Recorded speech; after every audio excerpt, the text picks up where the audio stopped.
वक्रतुंड महाकाय सूर्यकोटि समप्रभ निर्विघ्नं कुरु मे देव सर्वकार्येषु सर्वदा। या कुन्देन्दुतुषारहारधवला या शुभ्रवस्त्रामृता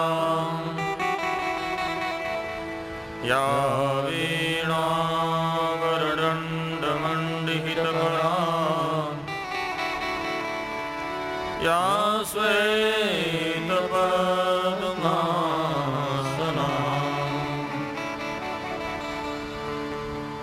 या ब्रह्माच्युतशङ्कर प्रभृतिभिः देवे सदा वन्दिता सा मां पातु सरस्वती भगवती निःशेषजाड्यापहा।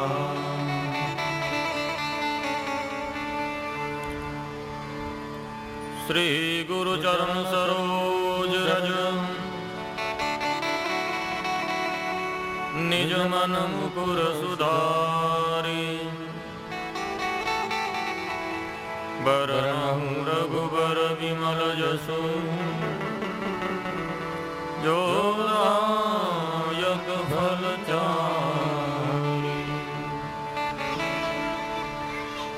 बुद्धिहीन तनु जानिकै सुमिरो पवन कुमार बल बुद्धि विद्या देहु मोहि हरहु कलेश विकार।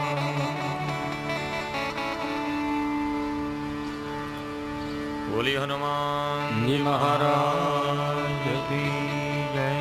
श्री गोपनाथ महादेव की जय। गुरुर्ब्रह्मा गुरुर्विष्णु गुरुदेवो महेश्वरा गुरुर्साक्षात् परब्रह्मा तस्मै श्री गुरुवे नमः।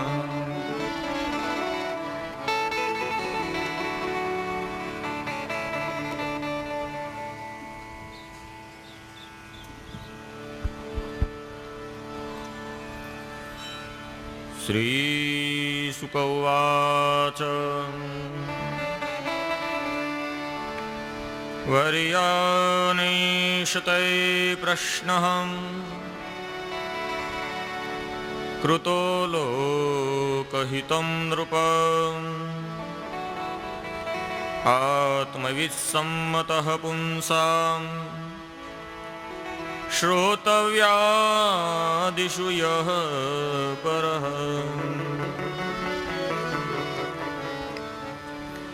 श्रोतव्यादिनि राजेन्द्रं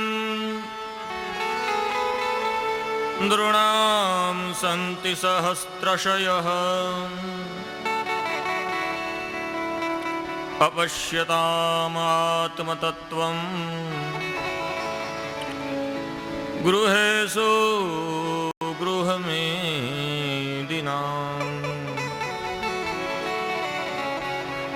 अपश्यतामात्मतत्त्वं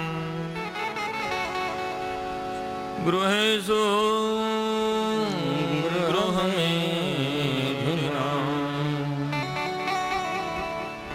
बोलिए श्री सुखदेव जी महाराज की जय।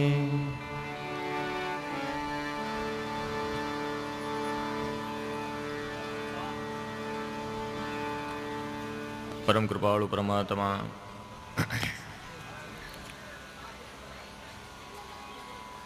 ભગવાન નંદનંદનના પરમ અનુગ્રહથી ગોપનાથ મહાદેવના શુભ આશીષ દ્વારા અને સ્થાન દેવતા એવા ભગવાન પવનપુત્ર વાયુપુત્ર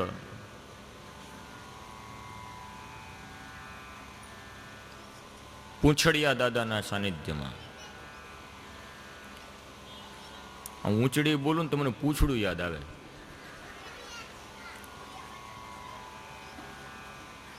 ઊંચડી એટલે હનુમાનની પૂંછડી. તેવા ઊંચડિયા અને પૂંછડિયાના સાનિધ્યમાં એ બોલાવે છે એમ હરિના ગુણ ગાઈએ છીએ અને તમે હરિના ગુણ સાંભળો છો. પ્રભુનું ચરિત્ર એને વહાલું છે, એટલે એને દંડવત. આપ સૌને જય શ્રી કૃષ્ણ. ઉત્સાહના અતિરેકમાં આમ તો મારે કપિલને ગઈકાલે લાવવાનો હતો રાતે, પણ તમે વળી જે લાગ્યા છો મેં કીધું ભલે વાર લાગે. આ બધું જે થાય છે ને એ આ ઊંચડીયાની કૃપા. એને નહીં પોગવા દેવું હોય તો ન પોગવા દે.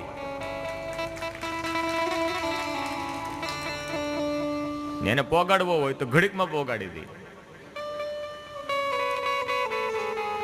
એટલે હું રોજ સવારે એના સાનિધ્યમાં 5-10 મિનિટ બેસું ને તો મને જ જાણે એમ કહેતો હોય, એલા ગોર તારે ઉતાવળ શું છે?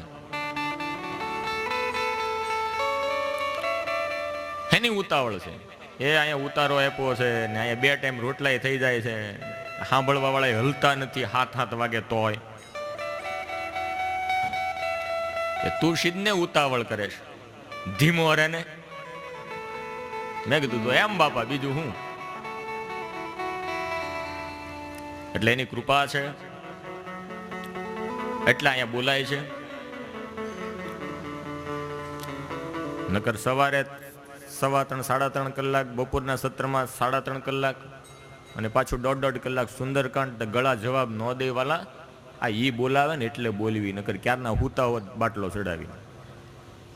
એની કૃપા છે ને એટલે અહીંયા બોલાય છે.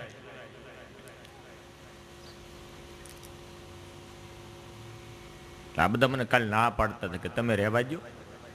મેં કીધું નહીં, હવે મારી ઈચ્છા હતી. આ બધા જયારે શ્રીફળ લેવા આવ્યા ને ત્યારે મેં એને કીધું તું સામે હાલીને તમારી ઈચ્છા તો હશે જ હશે, પણ પેલો બોલ મેં મૂક્યો હતો સુંદરકાંડનો.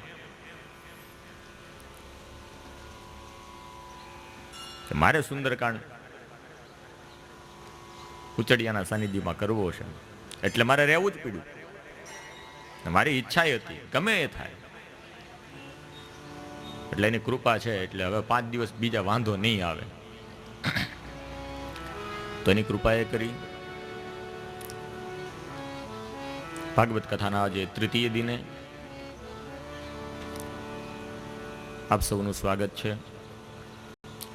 સૌના હૃદયમાં બિરાજતા એ નારાયણને વંદન.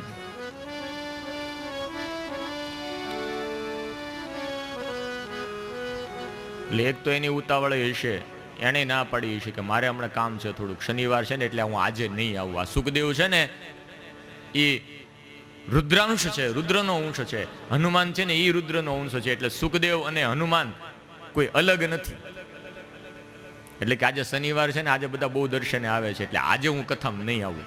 તો કાલ રવિવાર છે ને, કાલ રજા છે, હું આવીશ. એટલે આજે સુખદેવજી મહારાજ કથામાં આવશે. આ બીજી કૃપા એની. શનિવાર હોય એટલે એનો દિવસ છે એટલે કે આજે રહેવા દે ગોર દાદા, ધીમે રહે તું, આજે ટાઈમ નથી, કોઈને કહેતો નહીં. કીધું વાંધો નહીં.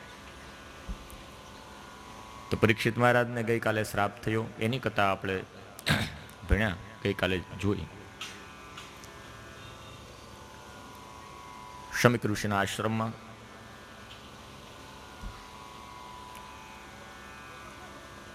મરેલો સર્પ નાખ્યો. શૃંગી બાળકને ખબર પડી અને શ્રાપ આપ્યો કે કૃષ્ણ સ્વધામ ગયા પછી ધર્મ રહ્યો નથી, કોઈ યોગ્ય શાસક નથી, સત્તાના અને પોતાના શક્તિના મદમાં છકી ગયેલા એવા રાજાઓ હજી બ્રાહ્મણો જીવે છે, હજી ઋષિપુત્રો જીવે છે. તમને તમારા શસ્ત્રનું બળ હોય, એનું અભિમાન હોય, તો અમે પણ હજી વેદ ભૂલ્યા નથી. હું બતાવી દઉં શાસ્ત્રનું બળ કેવું હોય. અને શ્રાપ આપ્યો છે કે આજથી 7મા દિવસે તક્ષક આ રાજાને કરડશે અને તેનું મૃત્યુ થશે. શમીક ઋષિને ખબર પડી, એને પુત્રને ઠપકો આપ્યો છે કે પુત્ર, તે ખોટી જગ્યાએ ગુસ્સો કર્યો, ક્રોધ કર્યો. તારે ક્રોધ કરવો હોય તો રાજાની અજ્ઞાનતા ઉપર ક્રોધ કરવો જોઈએ. તારે ક્રોધ કરવો જ હોય તો રાજાના ક્રોધ ઉપર ક્રોધ કરવો જોઈએ. પાંડવોનો વંશજ છે, શુભ સારો શાસક છે, તે એને શ્રાપ આપ્યો. જો આવા રાજા નહીં રહે તો આ પૃથ્વી ઉપર પછી ધર્મ રહેશે જ કેમ? ભૂખથી વ્યાકુળ પીડાતો એવો રાજા ક્ષણિકભર ક્રોધમાં આવીને આવું પગલું કરી નાખ્યું હોય બેટા, તો આપણે તો ઋષિપુત્રો છીએ ને, આપણો તો ધર્મ છે ક્ષમા આપ. રાજા એનો કર્તવ્ય ભૂલે એનો મતલબ એ નથી કે આપણે ઋષિમુનિઓ આપણું કર્તવ્ય ભૂલી જઈએ. આપણો ગુણ શું છે? ક્ષમા આપવી. તે રાજાને ક્ષમા કેમ ન આપી? તેને શ્રાપ આપ્યો.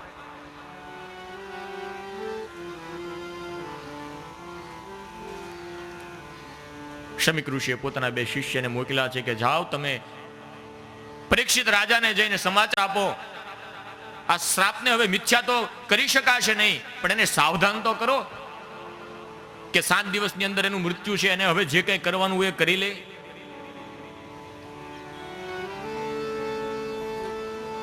ઋષિપુત્રો ગયા છે પરીક્ષિતના રાજમહેલમાં. આ બાજુ શિકાર કરીને આવી ગયેલો ખિન્ન મનસ્થ, ઉદાસ, ગુસ્સાવાળો, ભૂખ્યો એવો પરીક્ષિત રાજમહેલમાં આવ્યો અને જે સુવર્ણનો મુગુટ માથે પહેર્યો હતો એ નીચે મૂક્યો અને બુદ્ધિ સુધરી. ધર્મનિષ્ઠ રાજા અને આવું અયોગ્ય પગલું, શમીક ઋષિના ગળામાં સર્પ નાખ્યો, આવું કાર્ય એ કરી જ ન શકે. ને છતાં આજે થયું કે ગમે એવો હારો માણસ હોય ને, પણ ક્ષમય એવો હોય ને, એની બુદ્ધિ ભ્રષ્ટ કરી દે. આ રાજાની મતિ કેમ બગડી પરીક્ષિતની?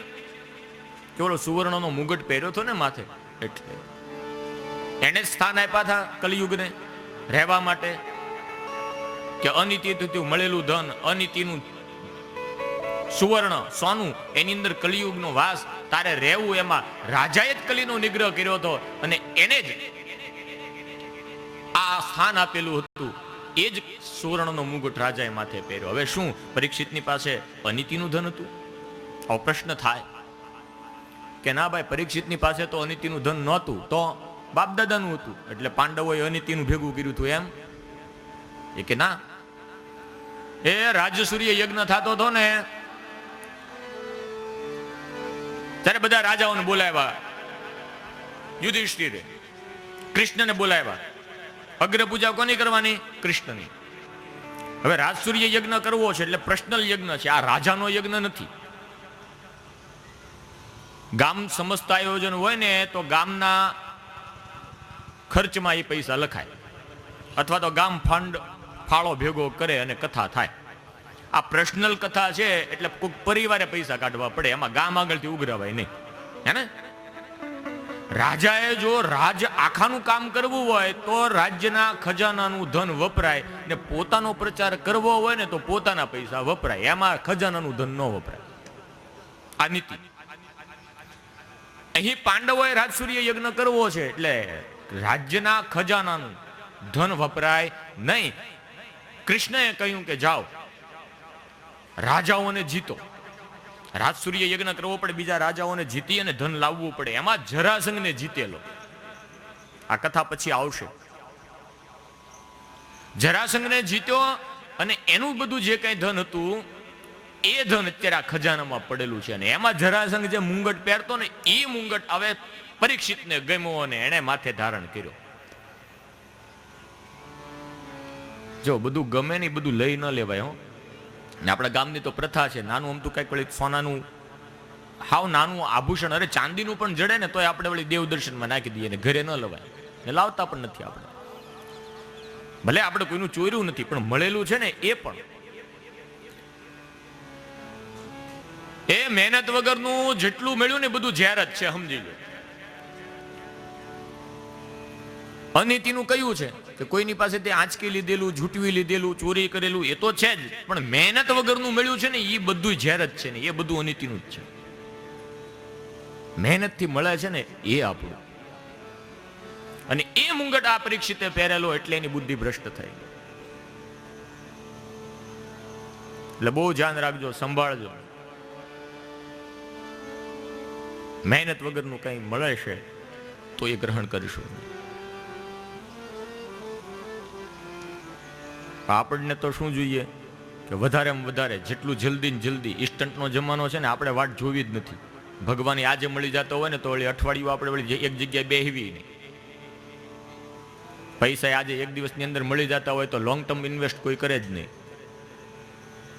તાત્કાલિક જ જોઈએ છીએ, બધાને સુખી થવું છે, જલ્દી જલ્દી થવું છે, વાટ કોઈને નથી જોઈ.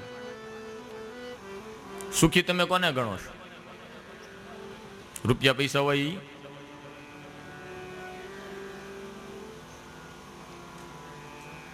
દુખી કોને ગણો? આપણી પાસે નથી એને. સુખ અને દુઃખની વ્યાખ્યા આપણે શું ગણીએ? એ રૂપિયાને સુખી ગણતા હોય તો રૂપિયાવાળા કેટલા છે, પણ એ બધાને પૂછી જોવો તમે સુખી છે કે નહીં.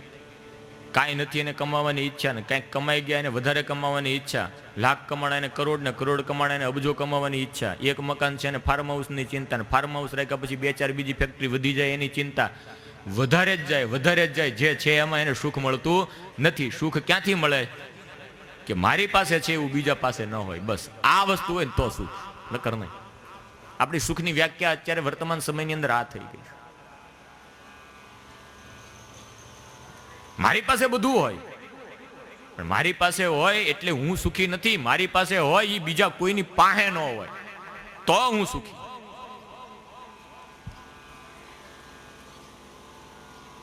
ખાસ કરીને બહેનો સાંભળજો, એ 1.25 લાખનો નેકલેસ બનાવ્યો હોય, હીરાથી જડેલો હોય, તમને ગમતો હોય, તમને ગમતા હોય એવા એની અંદર હીરા ટાંક્યા હોય, તમને ગમતી હોય એવી ડિઝાઇન હોય, ખર્ચો તમે કર્યો, લેવાય તમે ગયા, તમારી પસંદગીનો હાર તમે પહેરીને બજારમાં નીકળ્યા, તે હું તમને આનંદ આપે? જય શ્રી કૃષ્ણ કયો એમ આનંદ ન આપે. આનંદ ક્યારે આવે? 1.25 લાખનો હાર ક્યારે આપણને આનંદ આપે? કે એ હાર જોઈને પાડોશણ એમ કે ને અરે વાહ ક્યારે બનાવ્યો, બસ ત્યારે આપણા 1.25 લાખ વસૂલ, ત્યારે એ હાર આપણને આનંદ આપે, એ સિવાય નહીં. આપણા આનંદ, આપણા સુખનો આધાર બીજાની ઉપર કેન્દ્રિત છે, આપણા ઉપર નહીં. નકર તો આપણે પહેર્યું છે, આપણને આનંદ આવવો જોઈએ કે ભાઈ મેં બનાવ્યો, મારી ડિઝાઇનનો, પણ એ આપણને આનંદ આપતો નથી. આપણો આનંદનો આધાર બીજાની ઉપર આધાર રાખે છે. એ આ જગતમાં એક કલ્પના કરો કે તમારા સિવાય કોઈ છે જ નહીં આખી દુનિયામાં. જેટલું સુવર્ણ બધું તમારું, જેટલા આભૂષણો તમારા, જેટલા સેન્ડલ, જેટલી હાડિયું, જેટલા મેકઅપ, જે કંઈ પણ હોય તમારે જોતું હોય બેનું બધું તમારું. જેટલા બંગલા જોતા હોય ને, જેટલી ગાડીઓ જોતી હોય ને, જેટલા ઘરેણા જોતા હોય ને, જેટલી હાડિયું જોતી હોય ને, બધી માર્કેટનું, દુકાનું, બધી મશીન બધું તમારું. તમારે જોતું હોય એ પહેરો, જેવું જોઈએ એવી, જેવી ડિઝાઇનના ડ્રેસ પહેરો કે હાડિયું પહેરો, તમને ના પાડવા વાળું કોઈ છે જ નહીં. તમે ફાવે એમ તો હું તમે સુખી થઈ જશો? કારણ કે તમારે કાંઈ ખર્ચવું પડતું જ નથી. તમારે જે ગાડી રોજે રોજ વળી કલાકે બદલાવો, ગાડીઓ ઇમ્પોર્ટેન્ટ, ઘરેણાય તમે કલાકે બદલાવો, તમારે જેવા જોતા હોય. કારણ કે તમારું જ બધું, તમને ના પાડવા વાળું કોઈ નહીં. તમે એકલા જ છો આખી દુનિયામાં, બીજું કોઈ છે જ નહીં. તો હું તમને આનંદ આવે કે નહીં? આ બધું છે વૈભવ, એ જોઈને બળતરા કરવા વાળી, દાજી જવા વાળી પાડોશણ ક્યાં? હું એક જ છું. એટલે એ વસ્તુ તમને આનંદ આપશે નહીં, કારણ કે તમારો આનંદ બીજાની ઉપર આધાર રાખે છે.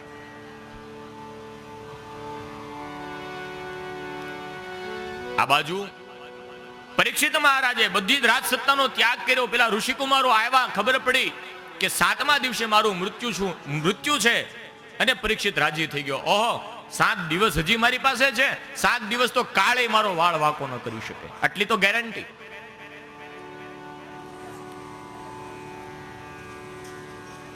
જીવ માત્ર પરીક્ષિત છે ને દરેકને 7 જ દિવસ મળ્યા છે. અઠવાડિયાના વાર કેટલા? 7 ને 7માંથી કોઈ એક વાર મારા ને તમારા બધા માટે નક્કી છે અત્યારથી. રવિ પછી તો સોમ ને ત્રીજો મંગળવાર, ચોથો બુધ ગુરુ, પાંચમો, છઠ્ઠો શુક્રવાર, શનિવાર તો 7મો ને છેલ્લો વાર ગણાય. આમ 7 દિવસનું એક અઠવાડિયું થાય. આ 7 દિવસ મારા અને તમારામાં કોઈના પણ માટે તૈયાર છે અત્યારથી. આમાં બીજો 9મો વાર કોઈ, 8મો વાર કોઈ છે જ નહીં. 7 જ દિવસ મળ્યા મને ને તમને. એટલે હું ને તમે બધા પરીક્ષિત છીએ. 7 જ દિવસની અંદર આપણે બધાએ મોક્ષ મેળવવાનો છે. રાજી થઈ ગયો કે 7 દિવસ સુધી તો કાળ પણ મારો વાળ વાંકો ન કરી શકે. તત્ક્ષણે પરીક્ષિત રાજાએ રાજી થઈ પોતાના પુત્ર જન્મે જઈ, મોટો પુત્ર હતો, 4 બીજા પુત્ર હતા. મોટા પુત્ર જન્મે જઈને રાજ્ય સત્તા સોંપી અને અનશન વ્રત ધારણ કરી અને ગંગાના કિનારે બેસી ગયા છે. યોગ્ય સદગુરુની રાહમાં વાટ જોવે છે કે મારા મોક્ષનું સાધન હવે મારે શું કરવું? 7 દિવસ મારી પાસે છે. અનશન વ્રત લીધું, રાજસત્તાનો ત્યાગ કર્યો અને ભૂખાને તરસા ગંગાના કિનારે એક વૃક્ષની છાયામાં આવીને વાટ જોવે, કોઈ સમર્થ સદગુરુ મને મળે, મારા 7 દિવસ સુધરી જાય. 7 દિવસની અંદર મારે જે કંઈ કરવાનું નથી કરવાનું એનું માર્ગદર્શન મને કરી દે. અનેક અનેક ઋષિ મુનિઓ આવ્યા છે. વ્યાસ, પારાશરી આવ્યા છે, અત્રિ, ગૌતમ આદિ ઋષિ મુનિઓ આવ્યા છે. અરે આ બીજા રાજાઓ આવ્યા છે. આ સાંભળ્યું કે પરીક્ષિતને શ્રાપ થયો છે. અન્ય રાજાઓ આવ્યા, રાજાને સાંત્વના આપી અને બેઠા છે. ઋષિ મુનિઓ આવ્યા, પરીક્ષિતને આશીર્વાદ આપ્યા. પરીક્ષિત 2 હાથ જોડી બધા ઋષિ મુનિઓની આગળ પ્રાર્થના કરે છે, મારા મોક્ષનું કોઈ સાધન હોય તો મને બતાવો. બધા ઋષિ મુનિઓ જાણે છે કે આને મોક્ષ માટે શું કરવું, પણ બતાવી શકતા નથી. કારણ કે આનો ત્યાગ તો જુઓ, કે અનશન વ્રત લઈ અને રાજસત્તાનો ત્યાગ કરીને આવ્યો. અમે તો હજી કંદમૂળ ખાઈએ છીએ, અમારા કરતા આનો ત્યાગ મોટો છે, અમારે આને દીક્ષા કેમ આપવી? કોઈ પરીક્ષિતના સદગુરુ થવાને માટે તૈયાર થયું નહીં. અને નારદ મુનિ આવ્યા, જોયું પરીક્ષિતને 7 દિવસમાં મૃત્યુ થવાનું છે, આશીર્વાદ આપ્યા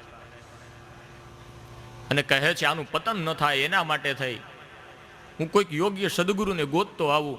આમ કહીને નારદજી નીકળ્યા છે વનમાં. અને શું જોયું?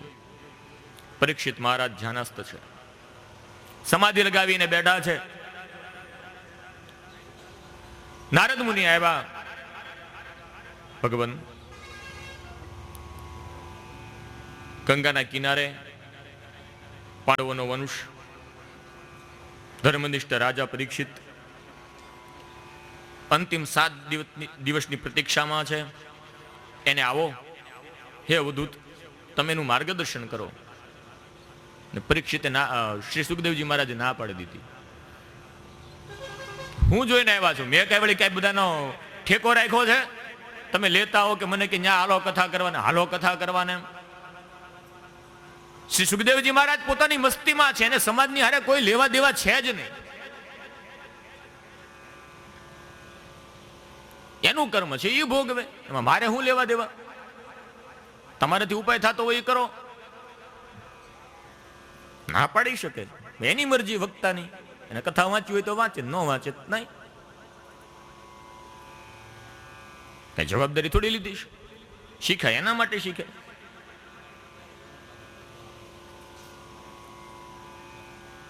પોતાની મસ્તીમાં હશે. નારદ મુનિ નિરાશ થઈને જાય છે કે એક જ આવડો મહાત્મા છે કે જે ઓલા પરીક્ષિતને માર્ગદર્શન કરી શકે ને એને ના પાડી દીધી. પણ નારદ એનું નામ પાછા વળ્યા. ભલે ના આવતા, પણ એક પ્રશ્ન છે, પૂછું? આ પૂછ. શું છે? કે એક આંધળો છે ને હાલ્યો જાય છે, રસ્તામાં બાંધ્યા વગરનો ખુલ્લો કૂવો એ જ રસ્તામાં વચ્ચે પડે છે. અને આ આંધળો જેને દેખાતું નથી એ જ રસ્તે જાય છે. જો 10 ડગલા આગળ હાલે તો કૂવામાં પડી જાય. એ તો પડે, આંધળાને ખબર નથી કે રસ્તામાં કૂવો છે. પણ કે એક મહાત્માને ખબર છે કે રસ્તામાં કૂવો છે, તો એ જોવે છે કે અહીંયા કૂવો છે ને ઓલો હાયલો જાય છે ને એ જ હાલે છે 10 ડગલામાં હમણાં પડવાનું. આ મહાત્માને બધી ખબર છે. હા તે ને એ મહાત્મા ઊભા થઈને એને રોકે નહીં તો એને પાપ લાગે કે ન લાગે? મારે આ પ્રશ્ન પૂછવો છે. એટલે સુખદેવ કે લાગે. કેમ લાગે મહાત્મા? એ કે ઓલો આંધળો છે, રસ્તામાં કૂવો છે, એ હાયલો જાય છે, 10 ડગલા હજી હાલશે એટલે પડશે, એટલે મરશે. આંધળાનો આમાં કોઈ વાક નથી, કારણ કે એને દેખાતું નથી. પણ ઓલો મહાત્મા જોવે છે ને, એને ખબર છે કે આવડા પડશે ને મરશે. જો મહાત્મા નો રોકે આ અંધને અને એ અંધ પડીને મરે તો એનો દોષ કોને લાગે? ઓલો ભાળતો હતો ને એને. તાળી મારી. હું એમ જ કહું છું સુખદેવજી મહારાજ, ઓલો આંધળો છે, ભવસાગરની અંદર અંધ થયેલો છે, 7 દિવસમાં એના ડગલા 7 જ બાકી રહ્યા. તમે ભાળો છો, તમે જઈને રોકો ને કે તમને પાપ લાગશે. અને તરત ઉભા ચાંદ ચોટી ખીતો થઈ ગઈ. હાલ આવું ક્યાં છે? આમ ફેરવીને કાન પકડાયો નારદે. ભાગવતમાં આ ઉલ્લેખ નથી. ત્યાં તો પ્રથમ સ્કંદના અંતમાં કહે છે કે ત્યાં યોગ્ય શિષ્ય જાણી અને સદગુરુ પ્રગટ થયા. અને મેં પહેલા દિવસે એ જ કથા કીધી તમને કે યોગ્યતા શિષ્યની તમે તૈયાર કરી લો. તમારી ભૂમિકા શિષ્ય થવાની હશે તો યોગ્ય સદગુરુ તમારી પાસે આવશે, આવશે ને આવશે. બહુ કંઠી બાંધવાની ઉતાવળ કરવી નહીં, નકર કંઠિયું પહેરાવા વાળા છે તે ડગલે ને પગલે. બધાને અહીંયા ચેલા કોઈને થવું જ નથી, બધાને ગુરુ જ થવું છે વાલા. એટલે તમે ધીરા રહેજો. ત્યાં સદગુરુ પ્રગટ થયા. બધા ઋષિમુનિઓએ, અન્ય રાજાઓ અને પરીક્ષિતે ઊભા થઈ અને ગુરુની સ્તુતિ કરી, આવકાર આપ્યો. આવો ભાવથી આપણે પણ 2 મિનિટ માટે સદગુરુનું ધ્યાન ધરીએ. હે મેરે ગુરુદેવ કરુણા સિંધુ કરુણા કીજીએ. હે મેરે ગુરુદેવ કરુણા સિંધુ કરુણા કીજીએ. હું અધમ આધીન અશરણ અબ શરણ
તરવો છે, તમે એના નાવિક બનો.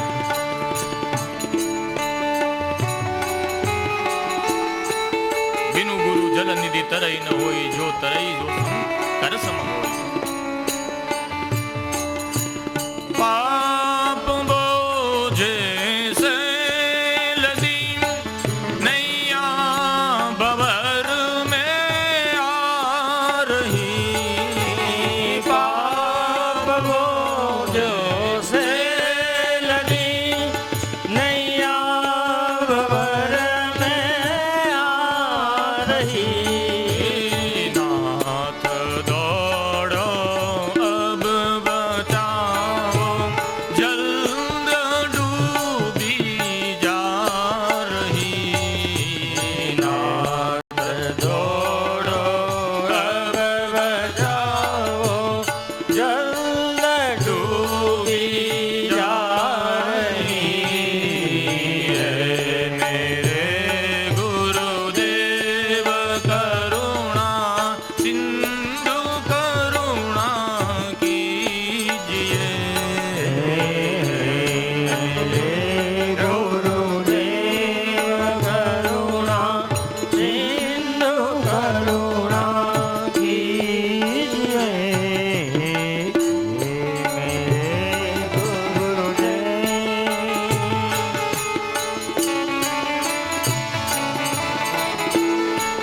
જીવ જ્યારે મૂંઝાય ત્યારે ક્યાં જાય ગુરુના શરણે અને ગુરુ જ ના પાડી દે તો પછી કોઈ બીજો આશરો રહે જ નહીં ને એ તો આપણું બ્રહ્માસ્ત્ર હોય હરી ફરીને ક્યાં કે ગુરુના આશ્રમ તો પછી ફરિયાદ કોને જઈને કરવી હે ગુરુદેવ તમે મારું માર્ગદર્શન કરો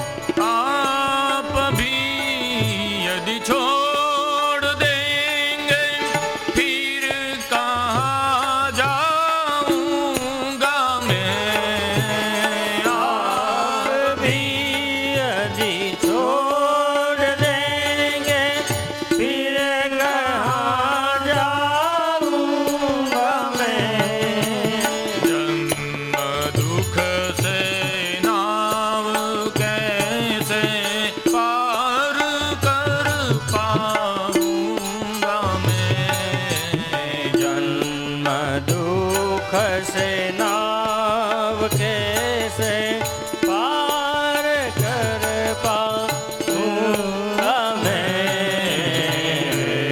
मेरे गुरुदेव करुणा सिंधु करुणा कीजिए मेरे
ગુરુના શરણે ગયા.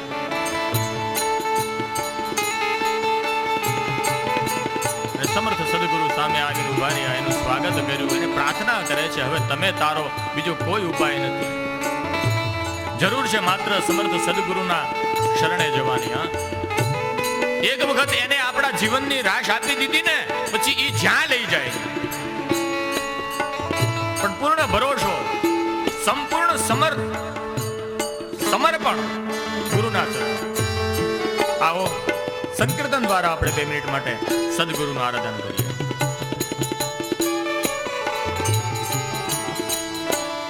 ઓમ ગુરુદેવ જય ગુરુદેવ.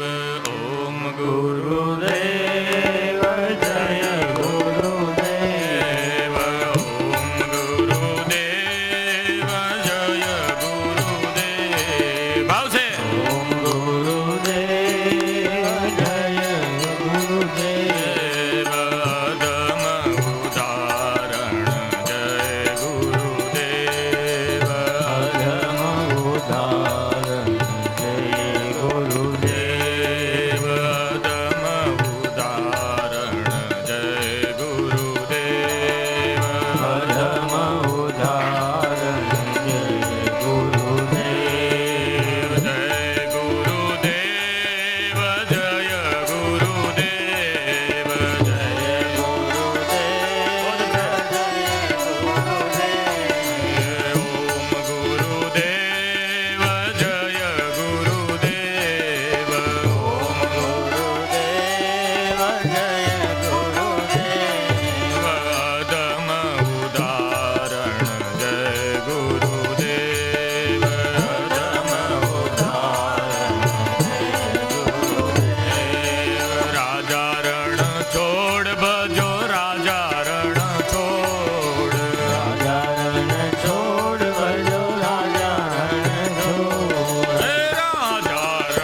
સદગુરુ ભગવાન કી જય.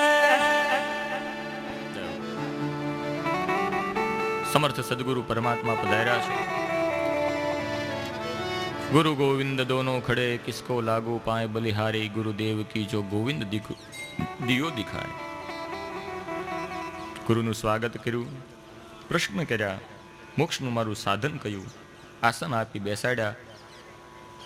શ્રી સુખદેવજી મહારાજે વૃક્ષ નીચે બગલમાંથી મૃગચર્મ કાઢી કમંડળ નીચે મૂક્યું, બિરાજમાન થયા. લોકોએ આરાધન કર્યું, સ્તુતિ કરી, ગુરુનું પૂજન કર્યું.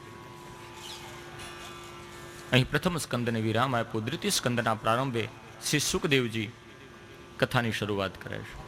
ગંગાના કિનારે નયનરમ્ય વાતાવરણ, ઋષિમુનિઓ અને રાજાઓ બેઠા છે. યજમાન પદે મુખ્ય શ્રોતા એવા પરીક્ષિત મહારાજ બિરાજમાન છે. શ્રી સુખદેવજી પોતાની વાણીને વાચા આપે છે. શ્રી સુકૌવાચ વર્યાનેશતે પ્રશ્નઃ કૃતલોકહિતો નૃપં આત્મવિસમ્મતઃ પુંસઃ શ્રોતવ્યાદિનિ યઃ પરં શ્રોતવ્યાદિનિ રાજેન્દ્રં નૃણાનાં દત્તશ્ચયઃ અપશ્યતામાત્મતત્વં ગૃહેષુ ગૃહમેદિનામ. રાજન, તારો પ્રશ્ન છે ને કે જેનું 7 દિવસમાં મૃત્યુ હોય એને શું કરવું, તો સાંભળી લે. જેનું 7 દિવસમાં મૃત્યુ છે ને એને તો પહેલું કે મૃત્યુ છે એવો ભય જ ત્યાગી દેવો. હવે સુખદેવજી બોલે છે. અને જ્યાં સુધી મૃત્યુ કેન્દ્રમાં રમણ કર્યા કરશે ને ત્યાં સુધી આપણે મુક્તિનું કોઈ સાધન વિચારશું જ નહીં. મૃત્યુ સામું દેખાશે. અને બીજું કે મૃત્યુ અનિવાર્ય જ છે એવું સ્વીકારી લેવું. મૃત્યુને કેન્દ્રમાં રાખવું નહીં, પણ જાતસ્ય હિ ધ્રુવો મૃત્યુ. અહીંયા આવ્યા છીએ એટલે આ 7 દિવસની અંદર, એટલે 7 વારની અંદર કોઈ 50 વર્ષ, કોઈ 70 વર્ષ, કોઈ 90 વર્ષ, કોઈ 100 વર્ષ, કોઈક સેન્ચુરી મારીને જાય, કોઈક હાફ સેન્ચુરીમાં પૂરો થઈ જાય, કોઈક નર્વસ 90માં આઉટ થઈ જાય, પણ જવાનું તો છે જ.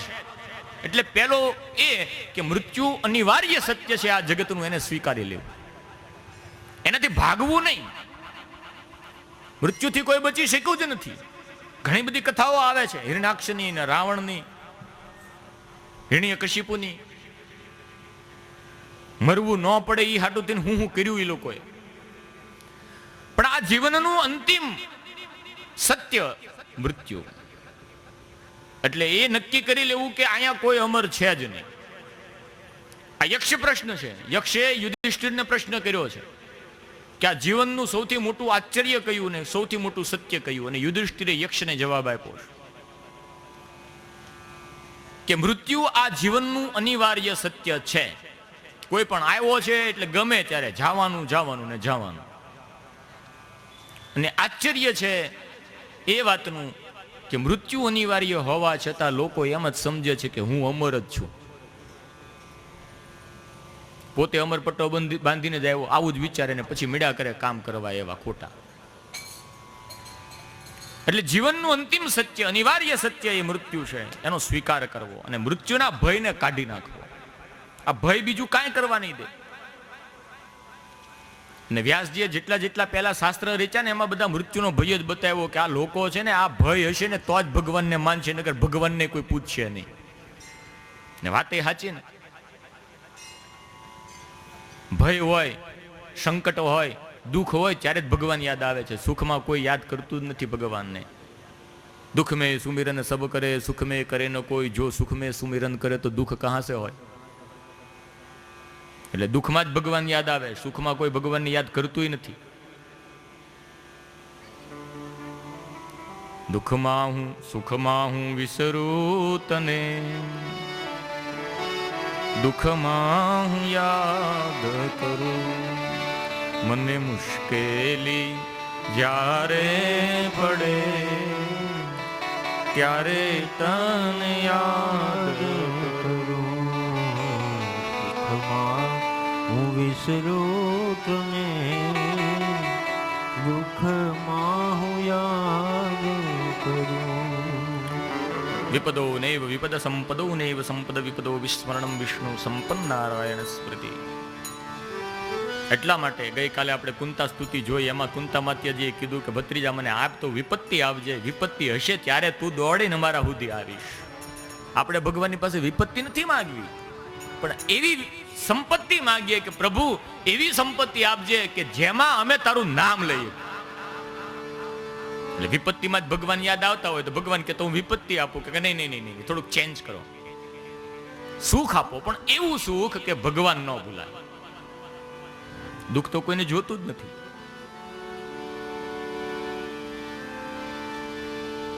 એ ભગવાન કોઈને નથી કહેતો કે તમે ઝૂંપડા રહ્યો ને તમે ફૂટપાથ ઉપર હોઈ જાઓ. ભગવાન પોતે હોનાની દ્વારકામાં રહે, એ કઈ જ કેમ કે પણ એ તમારી દ્વારકા, તમારી સોનાની નગરી દ્વારકા બને, લંકા નહીં, એવું ધ્યાન આપણે રાખવું. સુખ મેં સુમિરન ના કિયો, दुख में कियो है याद, तुलसी दास गरीब की कौन सुने फरियाद. તો અમને એવું સુખ આપો હે પ્રભુ કે અમે તમને ભૂલીએ નહીં. શ્રી સુખદેવજી મહારાજ કહે છે કે રાજન, મૃત્યુનો ભય છોડી દેવો, મૃત્યુ છે એનો સ્વીકાર કરવો. 7 દિવસમાં જીવ માત્રનું મૃત્યુ છે ને તું મને મોક્ષનું સાધન પૂછે છે? અરે તારી પાસે 7 દી છે. ઓલા ખટવાંગને જો 2 જ ઘડીનું આયુષ્ય હતું, 24 દુ 48 મિનિટ, 24 મિનિટની 1 ઘડી, એવી 2 ઘડી એટલે 48 મિનિટ, ને 48 મિનિટની અંદર ખટવાંગે પોતાના મોક્ષને સાધી લીધો. તારી આગળ 7 દી છે. એટલે આવા કેટલાય મોક્ષ અપાવી દઉં તને. જાગ્યા ત્યાંથી સવાર આવ્યો છો, બેસી જા. હવે તને બીજી બધી કથા કહું, મોક્ષની કથા તો કહેતો જ નથી. મોક્ષ તો તને હમણાં અપાવી દઉં, પણ તને ભગવાનની અંદર અનુરાગ છે, ભગવાનની અંદર પ્રેમ છે, તને એની કથા કહું છું. તારો સંપૂર્ણ ત્યાગ છે અને તું અહીં આવ્યો છો. ચિંતા મૂકી અને ભગવાનના શરણે વયું જવું. હજી મન સંસારની અંદર ભટકશે ને ત્યાં સુધી મોક્ષની પ્રાપ્તિ નહીં થાય. ને મોક્ષ નામની બીજી કોઈ વસ્તુ છે જ નહીં. મોક્ષ એટલે મોહ ક્ષયમ ભવતિમ સા મોક્ષ. મોક્ષ એટલે ગુજરી જવું, મરી જવું, ભીંકુટમાં વહી જવું, એને મોક્ષ ના. મોક્ષની વ્યાખ્યા છે મોહ ક્ષયમ ભવતિમ સા મોક્ષ. અહીંયા જીવનમાં આ દુનિયામાં રહીએ છીએ અને સંસારમાં બંધાણા નથી ને, એ જ મોક્ષ. ભગવાન તું મુક્ત કર, ભગવાન તું અમને મુક્ત કર. ભગવાન કે મેં તને બાંધ્યો ક્યાં? તું હાથે રહીને બંધાણો, ગાડીમાં બંધાણો, રૂપિયામાં બંધાણો, બંગલામાં બંધાણો, આ બધું તે બાંધ્યું ને પછી તું એમાં બંધાણો. બંગલો આપણે બાંધ્યો ને પછી બંગલામાં આપણે બંધાણા. મેં તને કઈ કીધું તું બંધા?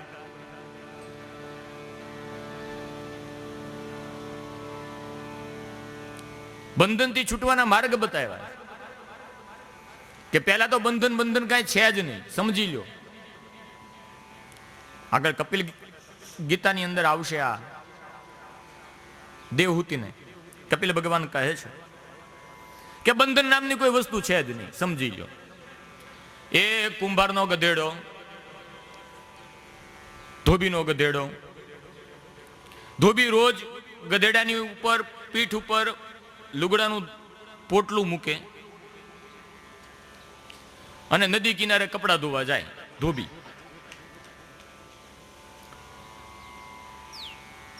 ઝાડવાના થડારે ગધેડાને બાંધી દે, કપડા ધોઈ નાખે, ત્યાં હુકવે, કપડા હુકાઈ જાય, પોટલું વાળી ગધેડાની પીઠ ઉપર નાખે, ગધેડાને ઝાડવેથી છોડે અને પાછો ઘેરે જાય. રોજનો આ ક્રમ. એક દિવસ ઈ ગધેડાને બાંધવાનું દોરડું હોય ને એ લાવવાનું ભૂલી ગયું. આ ધોબી હવે પોટલું નીચે ઉતાર્યું, કપડા ધોવા જવું છે, નદીનો કાંઠો છે, ઝાડવા આગળ ગધેડો ઊભો છે. હવે દોરડું છે નહીં, જો ગધેડાને બાંધે ને ગધેડો વયો જાય. એટલે હવે કપડાં ધોવા કે ગધેડાનું ધ્યાન રાખવું. અડધી પોણી કલાકથી ઊભો રહ્યો. નિત્યક્રમ પ્રમાણે એક સંત ત્યાંથી આવે ને જાય રોજ. એ વખત એના સમયે સંત ત્યાંથી પસાર થયા. ધોબીને ઊભેલો જોયો એટલે પૂછ્યું, કેમ એલા આજે કપડાં ધોવા નથી ગયો? આવા ટાઈમે તું કપડાં ધોતો હો, મને ખ્યાલ છે, ને આજે તું અહીં ઊભો છો એટલે કઈક તકલીફ? તે ઓલા ધોબીએ કીધું કે મહારાજ, રોજ હું ગધેડાને અહીંયા ઝાડારે બાંધું છું, આજે દોરડું લાવવાનું ભૂલી ગયો છું, એટલે હવે હું વિચારું છું કે આને થોભીને ઊભો રહું કે કપડાં ધોવું. એમ તું રોજ બાંધે છે અહીંયા? હા, એક કામ કર, તું એને ખોટું બાંધી દે, પણ દોરડું નથી બાંધવો. કેમ? એ કે આમને માટા માર. ગધેડાને ઝાડવા હરવો ઊભો રાખી રોજ જેમ આટો મારે ને ઝાડવાની ફરતે, એમ તું આટો માર. તો ઓલા ધોબીએ ખોટું 2 આટા માર્યા ઝાડવાની ફરતે. એ કે ગધેડાને એમ કે રોજ મને આવી રીતના બાંધે ને એમ આજે બાંધ્યું. હકીકતે દોરડું છે જ નહીં, પણ ગધેડાના મનમાં હું ઉયું ગયું, મને રોજ બાંધે આવી રીતના, એટલે આજે ધોબીએ મને બાંધ્યો. જા, હવે ગધેડો હલશે જ નહીં. એમ સંત એના રસ્તે ને ઓલો પોટલું લઈને નદીના કિનારે કપડા ધોઈવા ને ફૂંકવા, ગધેડાની પીઠ ઉપર નાખ્યા. હવે ગધેડાને કેટલો એમ ધક્કો મારે પણ ગધેડો હાલતો નથી. પાછો અડધી પોણી કલાક ઉભો રહ્યો. ઓલા સંતનો પાછો આવવાનો ટાઈમ છે. કે આવા ટાઈમે તું હો નહીં ને હજી આવીને કેમ આજે વાર લાગી ગઈ? એ કે આ તમે કીધું હતું ને કે બાંધજે, મેં આપણે બાંધ્યો, હવે આ હાલતો જ નથી. આવા કયો મંત્ર તમે આપ્યો? એ કે મેં કાંઈ મંત્ર નથી આપ્યો, તે ખોટું બાંધ્યો ને, ખોટું છોડ. એટલે પાછા આટા ફર્યો એ ઝાડની ફરતે, ખોટા વગર દોડે. ગધેડાના મનમાંથી થઈ ગયું કે લે મને છોડ્યો, હવે હાલવા માંડ્યો ગધેડો. બસ આપણું આવું જ છે, આપણને કોઈ બાંધ્યા જ નથી. આપણે ખોટા ઓલા આટા મારી દીધા ને આપણા મનને આપણે બાંધી દીધું કે હવે બંધાણા ને હવે છૂટ્યા. બાકી હકીકતે બંધન નામની કોઈ વસ્તુ છે જ નહીં. આપણે હાથે રહીને બંધાણા છીએ કોઈની અંદર. મુક્તિ મળે કે ના મળે, મારે ભક્તિ તમારી કરવી છે. મુક્તિ મળે કે મારે સેવા તમારી કરવી છે. મુક્તિ મળે કે ના મળે, મારે ભક્તિ તમારી કરવી છે. મુક્તિ મળે કે ના મળે, મારે ભક્તિ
સમય જ્યારે આવે પ્રભુ રેજો આનયનો નિશાને પ્રભુ સ્વર્ગ મળે કે ના મળે મને સ્વર્ગ મળે કે ના મળે મારે સેવા તમારી કરવી છે મુક્તિ મળે કે ના મળે અન્યવા મળે કે ના મળે મારે ભક્તિ તમારી કરવી છે મારે ભક્તિ તમારી